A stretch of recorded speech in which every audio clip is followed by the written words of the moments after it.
अस्सलाम वालेकुम dear students. अॼु असां लेक्चर नंबर 11 ऐं चैप्टर नंबर 2 जे टॉपिक चार्ल्स लॉ सां तव्हांजे साम्हूं ज़ाहिर थिया आहियूं। चार्ल्स लॉ गैस लॉज में आहे ऐं सेकंड लॉ आहे ऐं this law was introduce by Jacques Charles scientist. हिन लॉ खे इंट्रोड्यूस करायो या हिन लॉ खे ॾिनो हुयो Jacques Charles scientist. He experimentally determined the effect of temperature changes on volume of an ideal gases. हिन छा कयो त तजुर्बो करे आइडियल गैस जे वॉल्यूम ते जेको असर थिए थो गैस जे टेम्परेचर जे तब्दीली जो उहो मालूम कयो। He observed that if absolute temperature of an ideal gas decreased, volume will be decreased. Experiment खां पोइ या एक्सपेरिमेंट में कंदे हिन इहा ॻाल्हि ऑब्जर्व कई, हिन जे मुशाहिदे में इहा ॻाल्हि आई त जॾहिं आइडियल गैस यानी गैस जो एब्सोल्यूट टेम्परेचर, गैस जे मॉलिक्यूल जो जेको एब्सोल्यूट टेम्परेचर आहे यानी गैस जे मॉलिक्यूल जी टेम्परेचर के एब्सोल्यूट टेम्परेचर चवंदासीं। उहो एब्सोल्यूट टेम्परेचर जेकॾहिं आइडियल गैस जो डिक्रीज़ कयो वञे थो पियो या डिक्रीज़ थिए थो त वॉल्यूम बि उन सां गॾोगॾु डिक्रीज़ थिए थी। मीन्स हुन जे एक्सपेरिमेंट मुताबिक़ जेतिरा दफ़ा एब्सोल्यूट टेम्परेचर डिक्रीज़ करे पियो ओतिरा दफ़ा वॉल्यूम डिक्रीज़ थिए पई, जेतिरा दफ़ा टेम्परेचर इंक्रीज़ करे पियो ओतिरा दफ़ा वॉल्यूम जेका आहे उहा इंक्रीज़ थिए पई। से सपोज जेकॾहिं टेम्परेचर खे 2 टाइम डिक्रीज़ करे पियो त वॉल्यूम बि 2 टाइम डिक्रीज़ थी वञे पई।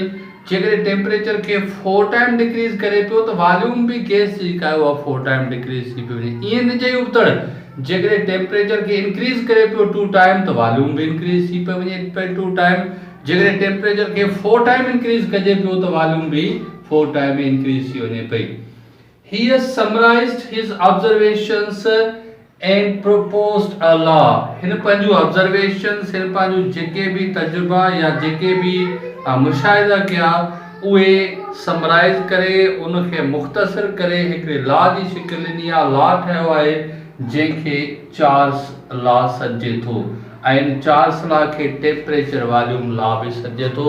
मां चार्ल्स लॉ जे ब्रैकेट में लिखियो आहे टेम्परेचर वॉल्यूम लॉ। छो त हिते टेम्परेचर या वॉल्यूम जे विच में रिलेशनशिप हूंदी, उन रिलेशनशिप ते ॻाल्हाईंदासीं।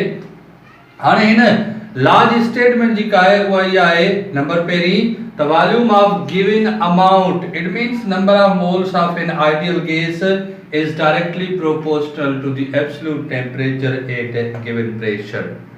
हिन लॉ जे मुताबिक़ या जेकस चार्ली जे मुताबिक़ जेकॾहिं तव्हां प्रेशर खे कांस्टेंट रखो था, प्रेशर गैस खे कांस्टेंट रखो था त जेका ॾिनल मिक़दार गैस जो आहे या ॾिनल अमाउंट या ॾिनल number of moles of an ideal gas जा आहिनि उन जी वॉल्यूम जेका आहे उहा सिधी निस्बत रखे थी उन गैस जे एब्सोल्यूट टेम्परेचर सां।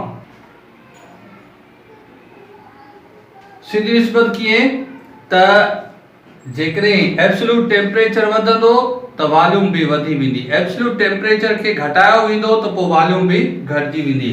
Mathematically V directly proportional to T at constant P and N. हाणे प्रोपोर्शनल खे चेंज करे छॾींदासीं के में त असां इनखे लिखी वठंदासीं v इक्वल टू kt और k equal to v by t।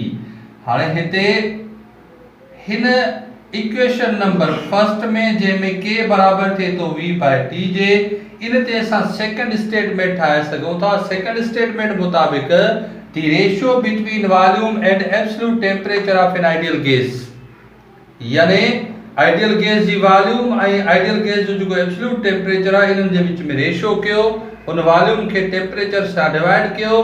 चए थो डिवाइड करण खां पोइ जेको वैल्यू मिले थो उहो हमेशह कांस्टेंट रहे थो। छा ते? कांस्टेंट प्रेशर ते। उहो कांस्टेंट वैल्यू कीअं त इनिशियल कंडीशन ते रेशियो ठाहियो, वरी फाइनल कंडीशन ते रेशियो ठाहियो त वैल्यू जेको आहे उहो सेम रहे थो। से सपोज मां चयो त जेकॾहिं प्रेशर खे तव्हां सॉरी वॉल्यूम खे एब्सोल्यूट टेम्परेचर खे तव्हां 2 टाइम कयो त वॉल्यूम भी 2 टाइम थींदी। रेशियो ठाहियो त रेशियो 1 जे बराबर थिए थो। जेकॾहिं एब्सोल्यूट टेम्परेचर खे 4 टाइम कयो ऐं वॉल्यूम भी 4 टाइम थींदी त बि जेको रेशियो आहे उहो 1 थींदो। त हिते ratio between volume and temperature of an ideal case always be constant at constant pressure. This is a second statement of this law. If we come to the if V1 and T1 are the initial temperatures and volume जेतो जेकरे V1 ऐं T1 शुरुआती temperature ऐं volume आहिनि। हाणे initial conditions कहिड़ियूं आहिनि यानी उहे कंडीशन जेके के तब्दीली खां अॻु में हुजनि उन्हनि कंडीशन खे इनिशियल कंडीशन सॾिजे थो। And V2 and T2 are the final volume and temperature. So as follows: K is equal to V1 by T1 and K is equal to V2 by T2. Then according to Charles law, V1 by T1 is equal to V2 by T2. छो त हिते initial condition ते temperature खे double कयो से त volume double थी वई, रेशियो 1 निकतो।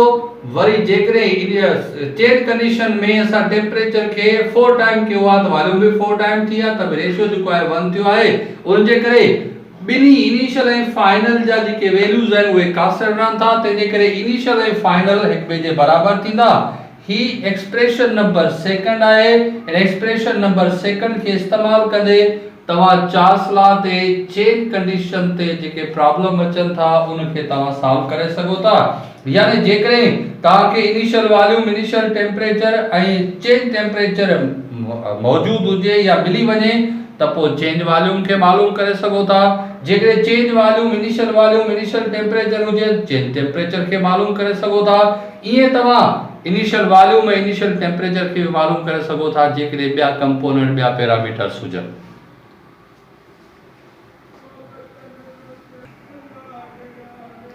ऐं चार्ल्स लॉ जी एक्सप्लेनेशन कंदासीं काइनेटिक थ्योरी मुताबिक। काइनेटिक थ्योरी जे मुताबिक इफ टेम्परेचर डिक्रीज्ड, जेकॾहिं टेम्परेचर खे डिक्रीज कयो थो वञे, ॾिसो इनिशियल टेम्परेचर आहे, इनिशियल वॉल्यूम आहे कांस्टेंट प्रेशर ते। ही चेंज टेम्परेचर असां टेम्परेचर खे छा कयो आहे डिक्रीज कयो आहे। हिते T2 जेका आहे उहा डिक्रीज आहे, T2 डिक्रीज कई आहे। चेतो if temperature decreases the average kinetic energy of molecules also decreases. So here average velocity of these molecules also decreases. Therefore these molecules come close to each other and causes the volume to shrink. चेतो जेकॾहिं temperature खे तव्हां decrease कयो था जेका average kinetic energy आहे gas molecule जी उहा बि decrease थिए थी। इन जे करे जेका एवरेज वेलोसिटी आहे उहा बि डिक्रीज थिए थी। हाणे स्लोवर मूविंग मॉलिक्यूल्स, छो त काइनेटिक एनर्जी घटि थियण जे करे वेलोसिटी घटि थियण जे करे मॉलिक्यूल स्लोली मूव कनि था। इहे स्लोवर मूविंग मॉलिक्यूल जेके आहिनि उहे हिक ॿिए जे वेझो ईंदा ऐं नतीजे में वॉल्यूम जेका आहे उहा डिक्रीज थी वेंदी। छा थींदी? वॉल्यूम डिक्रीज थी वेंदी। जेकॾहिं इन खां बि अञा तव्हां टेम्परेचर खे घटायो था त अञा एवरेज काइनेटिक एनर्जी घटि बि ऐं एवरेज वेलोसिटी घटि बि ऐं जेका वॉल्यूम आहे उहा वधीक डिक्रीज थींदी।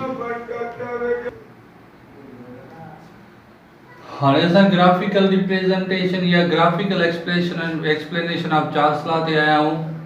उनमें चए थो त if a graph plotted between volume of an ideal gas with its absolute temperature in Kelvin या in centigrade, a straight line is obtained। जेतो सीधी लाइन तव्हांखे obtain थींदी। सीधी लाइन छो obtain थींदी त टेम्परेचर ऐं वॉल्यूम जे विच में डायरेक्ट रिलेशनशिप आहे। जेतिरा यूनिट तव्हां टेम्परेचर डिक्रीज करे वञो था ओतिरा यूनिट वॉल्यूम जेका आहे डिक्रीज थिए थी। तंहिंजे करे ग्राफ जेको आहे उहो अंडरस्टूड आहे, सिधो सही बीहंदो, स्ट्रेट लाइन बीहंदी। हाणे हिन में असां ग्राफ ठाहियो आहे जंहिंमें वर्टिकली असां वॉल्यूम खे रखियो आहे ऐं हॉरिजॉन्टली टेम्परेचर खे रखियो आहे। Temperature 300 centigrade, 200 centigrade, 100 centigrade, 0 centigrade, -100, -200, -300 ते रखियो आहे।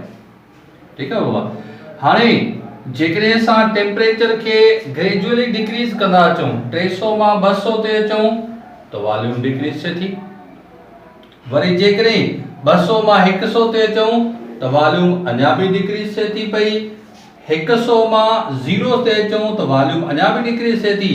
चए थो जेकॾहिं 0 सेंटीग्रेड खां तव्हां एक्स्ट्रा लाइन प्लॉट कयो, हाणे भले तव्हां एक्सपेरिमेंट न कयो, एक्स्ट्रा लाइन जेकॾहिं प्लॉट कयो त इहा एक्स्ट्रा लाइन प्लॉट कंदे कंदे तव्हां ॾिसंदो त टेम्परेचर एक्सिस खे अची करे इंटरसेक्ट कंदी। टेम्परेचर एक्सिस यानी एक्स एक्सिस में टेम्परेचर आहे, उन टेम्परेचर एक्सिस के अची करे इंटरसेक्ट कंदी ऐं इंटरसेप्ट कंदी उन पॉइंट ते इंटरसेक्ट कंदी जिते टेम्परेचर -273.16 या -273 हूंदो ऐं उते केल्विन में जेको टेम्परेचर आहे उहो 0 केल्विन थी वेंदो। 0 केल्विन थी वेंदो।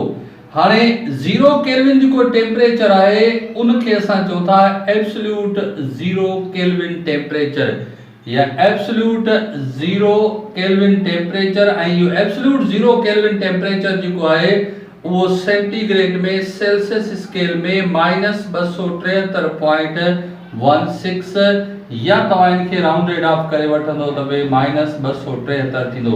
चए थो हाणे इहो एब्सोल्यूट टेम्परेचर उहो टेम्परेचर आहे जंहिं ते आइडियल गैस जी वॉल्यूम जेका आहे उहा 0 थी वञे थी। छो त हिते वॉल्यूम ही 0 आहे हिन जाइ ते, छो त टेम्परेचर एक्सिस खे जॾहिं इंटरसेक्ट कंदी त वॉल्यूम बिल्कुल 0 थी वेंदी।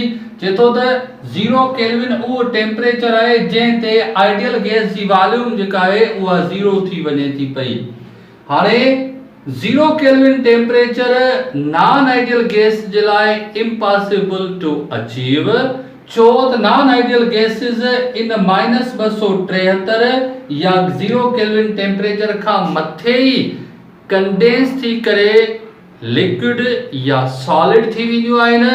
त अहिड़े क़िस्म जो बिहेवियर जंहिंमें नॉन आइडियल गैसेस जी वॉल्यूम 0 थी वञे 0 केल्विन टेम्परेचर ते, उन खे असां ऑब्जर्व नथा करे सघूं।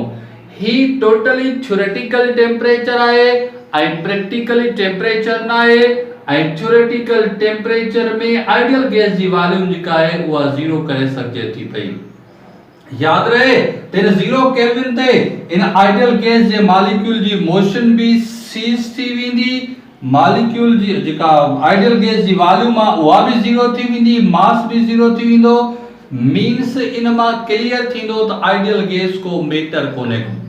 हाणे जेकॾहिं असां एब्सोल्यूट 0 केल्विन टेम्परेचर ते ईंदासीं त टेम्परेचर एट विच volume of an ideal gas becomes 0 is said to be a absolute 0 temperature. Absolute 0 temperature in Kelvin scale is 0 and in a Celsius scale is -273 या -273.16 centigrade. This is all about the graphical explanation of Charles law. In graphical explanation of Charles law में इहो clarify कयो वञे थो पियो त जेकॾहिं तव्हां टेम्परेचर खे घटाईंदो त वॉल्यूम भी घटिजी वेंदी, जेकॾहिं टेम्परेचर खे वधाईंदो त वॉल्यूम भी वधी वेंदी। Thank U.